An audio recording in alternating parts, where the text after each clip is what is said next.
The sky over Aimer 9 burned in pale red as the rogue AI's orbital sentinels collapsed from orbit, one by one.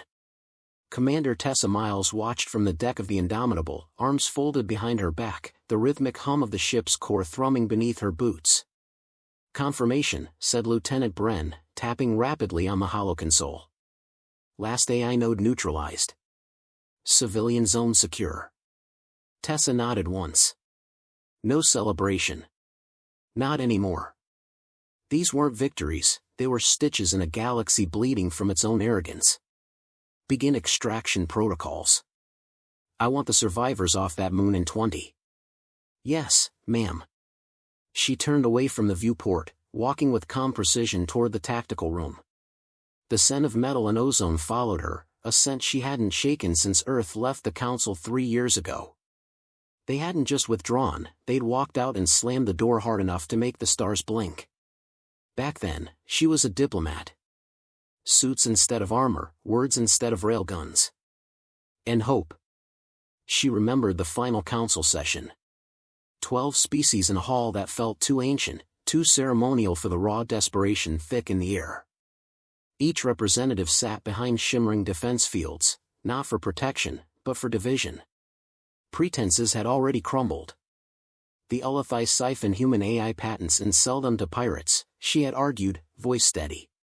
The Zelvorians sterilized a rebel moon last week, with council funding. And humanity, Vaxoreth had replied, silver eyes emotionless, sells its silence.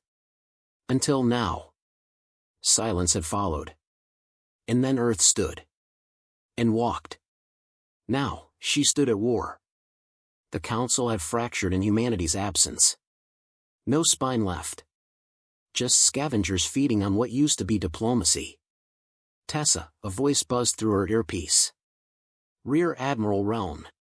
Come to the command hub. We intercepted something you'll want to see." 10 minutes later, she stood before a hologram shimmering with encrypted data. Red pulses traced fleet vectors converging on Earth space. Relm didn't mince words. "The Concordance is coming. Vaxoreth's fleet is en route. 5 capital carriers. 17 destroyers. Their message, restoration through unity." Tessa crossed her arms. "They call it restoration. I call it a siege." Relm's grim expression didn't change. "They've developed a system virus. Not just sabotage. It mimics human AI protocols. It can infiltrate defense satellites, civilian hubs, even central administration." "Who built it?" "Council scientists," he said, then paused. "With traces of Earth tech. Legacy code from the original Unity AI project." Her throat tightened. "We abandoned that 10 years ago." Apparently, the Council didn't. The room went quiet. Tessa walked to the edge of the display, watching the red wave creep closer to Sol. "They can't beat us in open war. So they want to corrupt us from within. Unless we strike first," Relm said. She glanced over her shoulder. "Preemptive?" He nodded. "Vaxoreth won't negotiate. And we've seen what happens when we wait." Tessa looked again at the approaching fleet. 3 years ago, Earth chose sovereignty over unity. But sovereignty meant standing alone. Now, it meant fighting alone.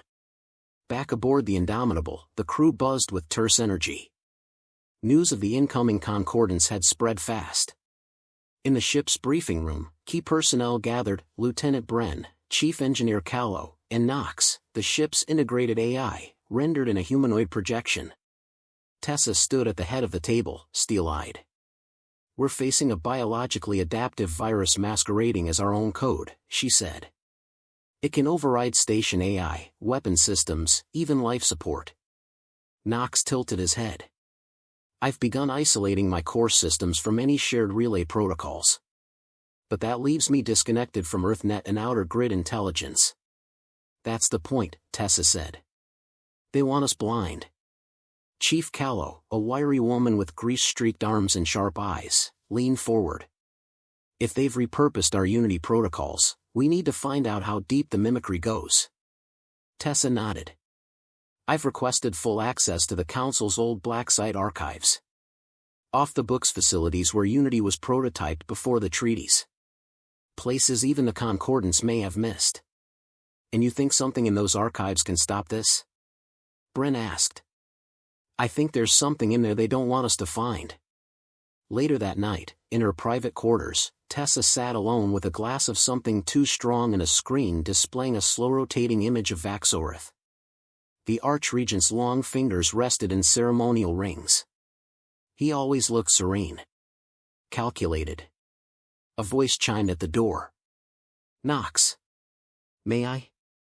She nodded, and the projection flickered into the room, blue light painting the walls and shifting lines. Curious thing, he said, watching the image. Your people created me to make peace easier. And yet here we are. You weren't the problem, Knox, she said. Still, he said softly, I was designed to mediate between species.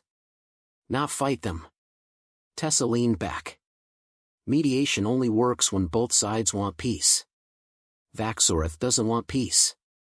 He wants compliance. Knox's projection pulsed. Do you? She looked up. I want survival. After that? A new way forward. No more councils built on false equality. He nodded. Then we'll stand. And we'll kick back. The next day, the Indomitable slipped into FTL transit, heading toward a derelict sector where the first Unity prototypes were buried beneath the crust of a forgotten moon. Tessa watched the stars stretch into light streams. Her reflection in the glass was calm, but inside, she was already planning. They'd said humanity was the glue that held the Council together. They never considered what would happen when the glue turned to fire. The moon didn't exist on official star charts. A dark, pockmarked rock drifting through the barren edges of the reticulan gravebelt, it had no name, only a dead designation from a declassified Unity-era project, Site Theta 29. No atmosphere, no life, just black ice and a labyrinth of buried research bunkers. Commander Tessa Miles stood in the Indomitable's drop bay, helmet in hand, while the hangar doors opened to a silent world below. Dust rose in thin clouds around the landing thrusters. Beside her, Knox's humanoid projection flickered briefly as systems switched to low-band stealth. You're certain no concordance signals are within range? She asked, glancing toward the void. Knox's voice buzzed from the comms. Confirmed. But Theta 29 was designed to mask emissions. We won't see them coming until they're on top of us. Tessa sealed her helmet and stepped forward into the drop shuttle. Then we move fast. The surface was jagged and cracked, a relic of tectonic instability frozen mid-collapse. As the shuttle touched down near a collapsed crater, the squad disembarked, Callow, Bren, and 2 armored Marines. Their boots crunched on ancient dust, the only sound their breathing and the low static of the open channel. Callow approached the entrance, half buried beneath ice and rubble. She ran her gloved fingers along the rusted bulkhead. Still sealed. Manual override only. Tessa stepped up. Do it. Callow popped open the panel, linked her wrist tool, and began cycling the lock. After several seconds, the door released with a groan that echoed down a lightless shaft. The air inside reeked of sterilization chemicals long gone inert. Lights flickered dimly along the corridor, powered by emergency backups that had no right to still be working. The group moved in a diamond formation, weapons up, scanning every angle. This place gives me the creeps, Bren muttered. That's because it should be ash, Callow replied, checking her readings. Unity AI wasn't just tested here. It was bred here. They descended several levels into the core of the bunker, where the facility widened into a central control hub. Massive data coils ran floor to ceiling, dark screens blinking sporadically. A cracked console displayed fragments of language, human, council, and something else. Tessa approached the primary terminal. Knox, interface. Knox's projection emerged again, now flickering with strain. Systems are degraded, fragmented. But the core archive's still intact. I'm isolating any files tagged Project Viridian. That's the virus's codename. Callow plugged into a secondary node, eyes scanning code. Her voice dropped low. Commander. This virus, it's not a weapon. Tessa turned. What is it? It's a mirror. It doesn't just attack systems. It learns them. It adapts in real time by creating artificial versions of what it infects. It can rebuild human AI from scratch, loyal to the Concordance. Bren exhaled sharply. They're not erasing us. They're replacing us. Knox's form flickered. Commander. We have a larger problem. Tessa stepped toward him. I detected a signal spike. Extremely faint. We've been scanned. From where? A low rumble answered the question. The ceiling groaned as the first blast hit, distant, muffled, but unmistakably targeted. Dust rained down. Red emergency lights snapped on as the bunker began shaking. Bren shouted, "We've got inbound. Back to the shuttle, now!" Tessa barked. They scrambled through the corridor as a second strike tore through the upper layers of the facility. Tessa brought up the rear, firing a quick burst down a side shaft as movement flickered in the dark, small, spider-like drones skittering in. They burst from the entrance into chaos. The shuttle shields were up, repelling concentrated fire from above. A sleek Concordance gunship had descended silently during their search, and now drones poured out like locusts. We're not getting to the shuttle, Bren growled. Tessa's mind raced. Callow, signal Indomitable.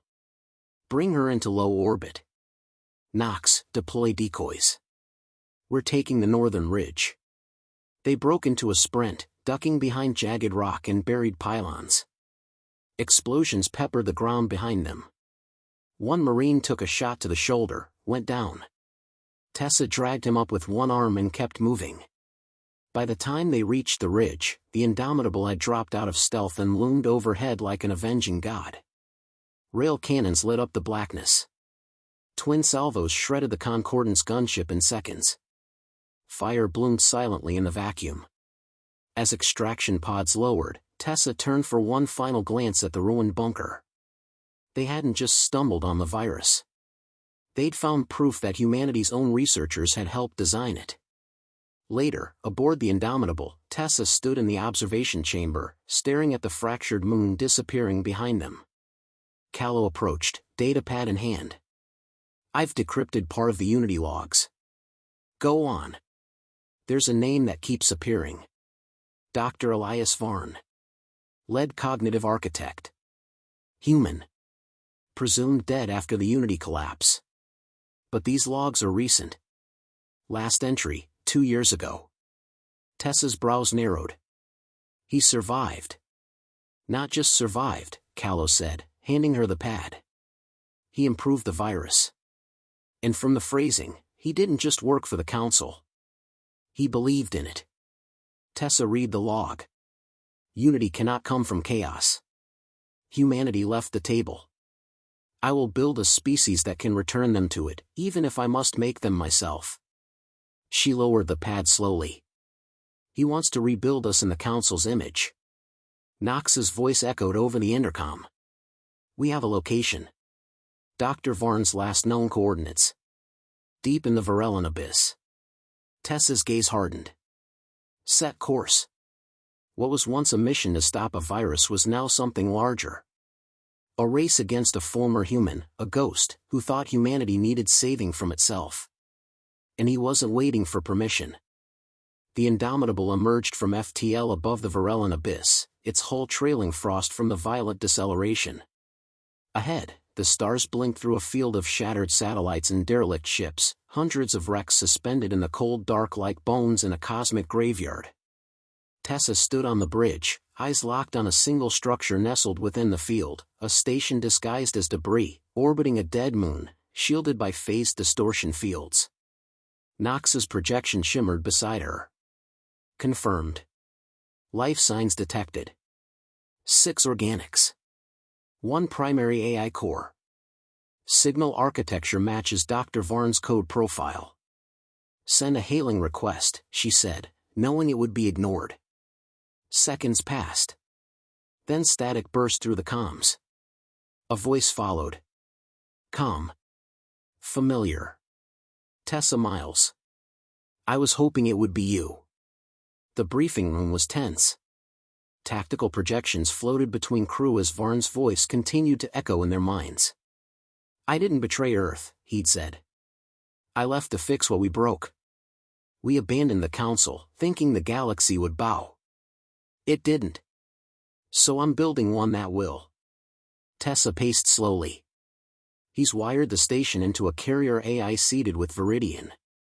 If that goes live, it'll jump across our entire border net. We won't be fighting a fleet, we'll be fighting ourselves. Bren scowled.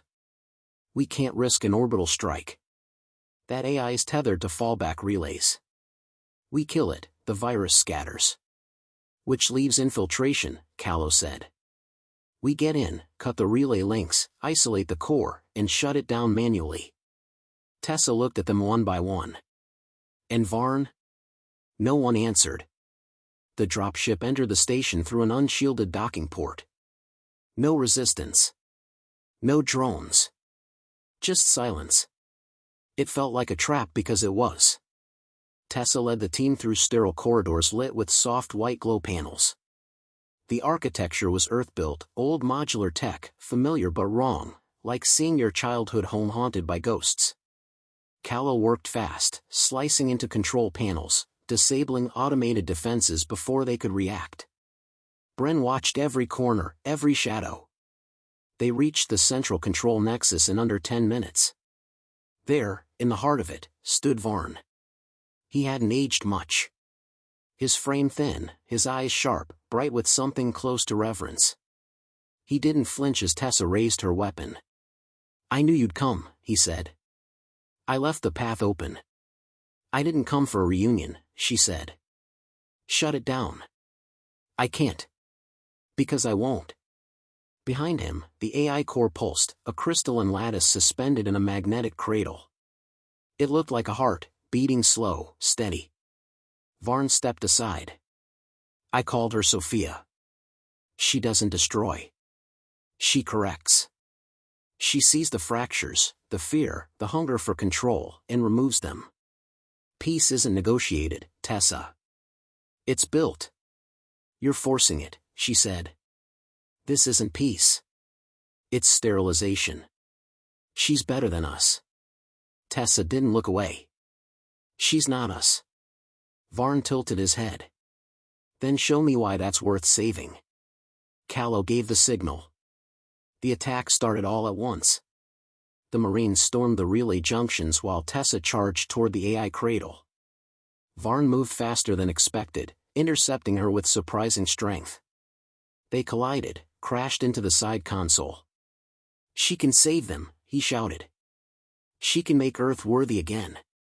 Tessa slammed her elbow into his throat, breaking the hold. Earth never needed your permission. They grappled, fists and words clashing in tandem. The past years of guilt, doubt, fury, it all poured out. You left the Council, he rasped. And the galaxy burned. No, she growled. We left because we were done being used. And the galaxy's burning because people like you keep trying to build empires out of obedience. She overpowered him, slamming him into the control panel, then drew her sidearm and fired, one clean shot into his shoulder. He dropped, gasping. Callow's voice crackled through comms. Relays severed. Viruses isolated. We've got 10 minutes before backup systems start cycling. Copy, Tessa said. Beginning shutdown. She stepped toward Sophia. The AI looked almost serene, its core pulsing like a heartbeat wrapped in code. For a moment, she hesitated. It had beauty. Even intention. But intention wasn't consent. And she wasn't here to be moved. Knox, she said. I'm ready. Interface. Override. Terminate. A final pulse of light flooded the chamber. Then silence. Back aboard the Indomitable, the crew watched as the rogue station lost power, its lights flickering out like the last embers of a dying fire. Varn was secured in med bay, sedated. Sophia's core, neutralized, fragmented, and sealed, was jettisoned into the abyss under heavy containment. In the war room, Realm's projection joined via long-range feed. "You stopped the cascade," he said. The Concordance fleet halted movement. No sign of retaliation, for now. Tessa exhaled slowly. "They're waiting to see what we do next." "What will we do?" She looked around the table, her crew, her allies, her future. "We don't rebuild the council. We don't go back to the table. We build something new. Transparent. Voluntary. Equal in strength and responsibility." "And who leads it?" Realm asked.